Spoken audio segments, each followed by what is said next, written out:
আসসালামু আলাইকুম রহমতুল্লাহ। আজকের আলোচনার বিষয়টা হলো ফ্রেজ।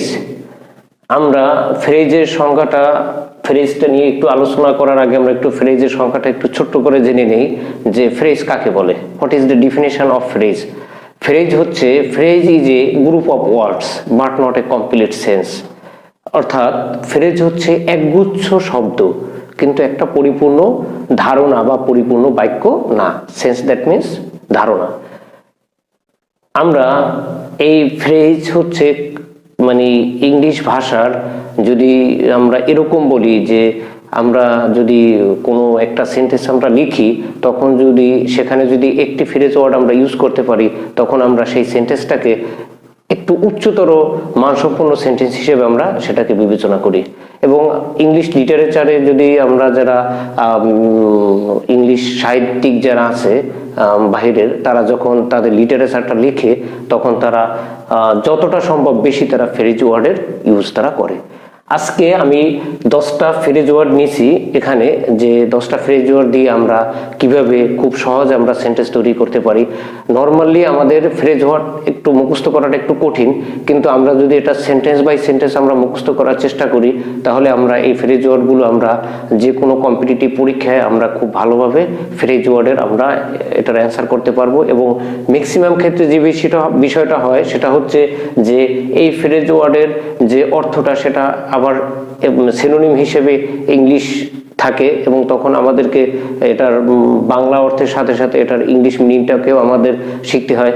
সো আজকের যে 10টা ফ্রেজ ওয়ার্ড আমি এখানে নিয়েছি এবং 10টা ফ্রেজ ওয়ার্ড দিয়ে আমরা খুব সহজেই আমরা সেন্টেন্স তৈরি করব। এবং এভাবে যদি আমরা ফ্রেজ এবং সেন্টেন্স এভাবে করে যদি আমরা ফ্রেজ ওয়ার্ডগুলোকে আমরা মুখস্থ করি এবং মনে রাখি তাহলে এটা আমাদের জন্য অবশ্যই ভালো হবে এবং আমরা পরীক্ষায় ভালো করতে পারবো। সো আমরা একটু দেখিনি যে আমাদের 10টা ফ্রেজ এবং 10টা ফ্রেজের ভিতরে এবিসি, তারপরে a bed of roses, a bed of thorns, above all, a black sheep, a bird of passage, according to, a fish out of water, a fool's paradise, a gala day. এখানে আমরা একটু sentence making করব। প্রথমে আমরা একটু দেখি যে ABC দিয়ে আমরা একটু সেন্টেন্স তৈরি করি। এবিসি অর্থটা হচ্ছে প্রাথমিক জ্ঞান, অর্থাৎ এলিমেন্টারি অথবা প্রাইমারি নলেজ, যেটাকে আমরা ইংলিশে বলে প্রাইমারি নলেজ আমরা বলতে পারি। এবিসি দিয়ে যদি আমি সেন্টেন্স তৈরি করি এরকম করা যায় যে he has no ABC in English. যদি কারো ইংলিশ লিটারেচার অর ইংলিশ গ্রামারের যদি ধারণা যদি ভেরি ভেরি পুর হয় তখন আমরা এরকম বলতে পারি যে he has no ABC in English, অর্থাৎ তার ইংলিশের প্রাথমিক জ্ঞানটুকু নেই, এরকম আমরা লিখতে পারি। নাম্বার 2 হচ্ছে a bed of roses. A bed of roses, পুষ্পসজ্জা। এটা আমরা পুষ্প মানে হচ্ছে ফুল আর সজ্জা মানে বিছানা, মানে ফুলের বিছানা। দ্যাট মিন্স কি, যে সবকিছু একটা ইজি ভাব। এটাকে আমরা যদি ট্রান্সলেশন তৈরি করতে পারি তখন এরকম আমরা লিখতে পারি যে life isn't a bed of roses. Life জীবন, ইজন্ট মানে না, এ বেড অফ রোজেস মানে কি পুষ্প সজ্জা না, অর্থাৎ জীবনটা মানে খুব সহজ না, এরকম বিষয়টা। নাম্বার 3 হচ্ছে যে এ বেড অফ থ্রন্স মানে কণ্টক সজ্জা।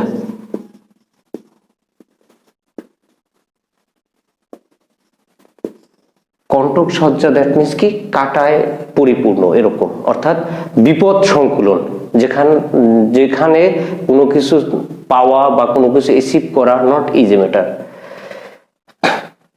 তখন আমরা এখানে আমরা এ বেড অফ থর্নস আমরা ইউজ করি যে life is a bed of thorns. Life is জীবন হয় এ বেড অফ থর্নস কণ্টক সজ্জা, অর্থাৎ আমরা জীবনে আমরা সবসময়ের জন্য প্রতিযোগিতা কম্পিটিটিভ সিচুয়েশন আমরা ফেস করি, that means a bed of thrones. Number 4 হচ্ছে অ্যাবভ অল, সর্বোপরি।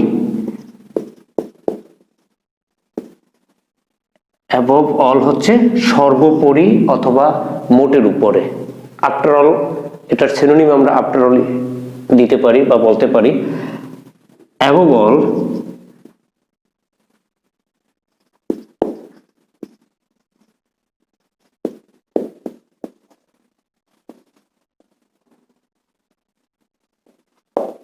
আমরা এরকম বলতে পারি, অ্যাবভ অল সর্বোপরি বা প্রধানত বা সব মিলিয়ে, he is a good man, সে হয় একজন ভালো মানুষ। অর্থাৎ তার চারিত্রিক টোটাল বৈশিষ্ট্যটাকে যদি আমরা মডিফাই করি, তখন আমরা এরকম যদি এরকম ডিসিশনে আসতে পারি যে হ্যাঁ সে ভালো মানুষ, তখন আমরা এরকম ইউজ করতে পারি যে অ্যাবভ অল, সর্বোপরি, he is a good man, সে একজন ভালো মানুষ।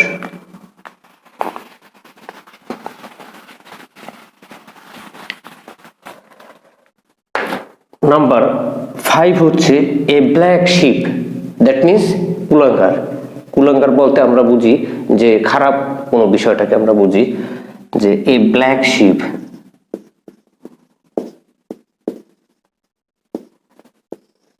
কথাটার অর্থ হচ্ছে কুলাঙ্গার। আমরা এরকম লিখতে পারি, he is a black, he is a black sheep, সে হয় একজন কুলাঙ্গার। খুব সহজভাবে আমরা লিখতে পারি যে সে একটা খারাপ লোক বা কুলাঙ্গার, এরকম লিখতে পারি। হি ইজ, সে হয় এ ব্ল্যাক শিপ, একজন খারাপ লোক। নাম্বার 6 হচ্ছে a bird of passage, a bird of passage, ভ্রাম্যমান ব্যক্তি। এখানে যারা যাযাবর শ্রেণীর তাদেরকে বুঝাবে এ বার্ড অফ প্যাসেজ। এ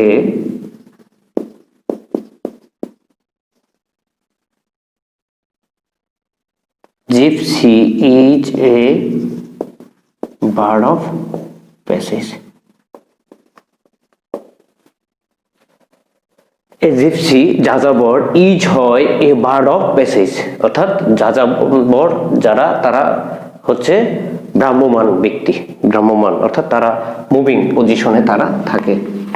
এরপরে নাম্বার 7 হচ্ছে অ্যাকর্ডিং টু, অনুসারে। খুব কমন একটা ফ্রেজ, অ্যাকর্ডিং টু, অনুসারে। যেমন হি অ্যাক্টস, সে কাজ করে,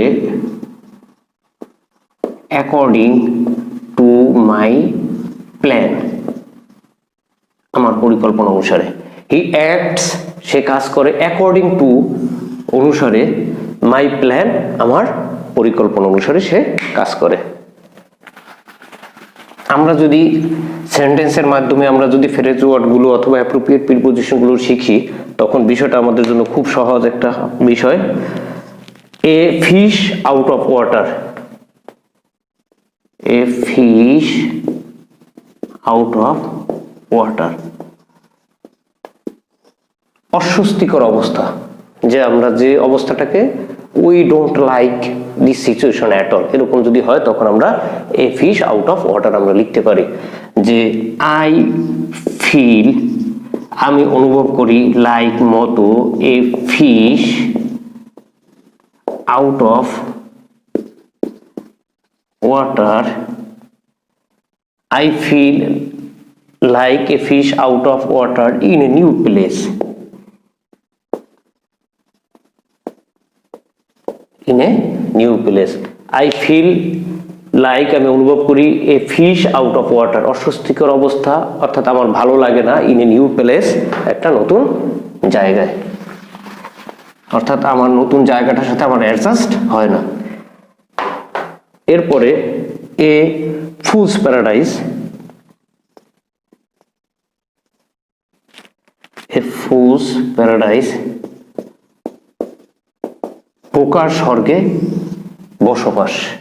বিষয়টা এরকম হয় যে যদি আমরা কোনো স্টুডেন্ট যদি বিসিএস পাস করতে চায়, সে যদি পড়াশোনা না করে তখন আমরা বলতে পারি যে তুমি কি শুধু শুধু বিসিএস পাস করবে without more and without heavy reading and writing ছাড়া তুমি কিভাবে তুমি বিসিএস পাস করবে? তখন আমরা বলতে পারি যে এটা যদি কেউ পড়াশোনা ছাড়া আশা করে তখন আমরা তাদেরকে বলতে পারি যে ফুলস প্যারাডাইস। এরকম তখন আমরা এক্সপ্রেস করতে পারি যে ইউ আর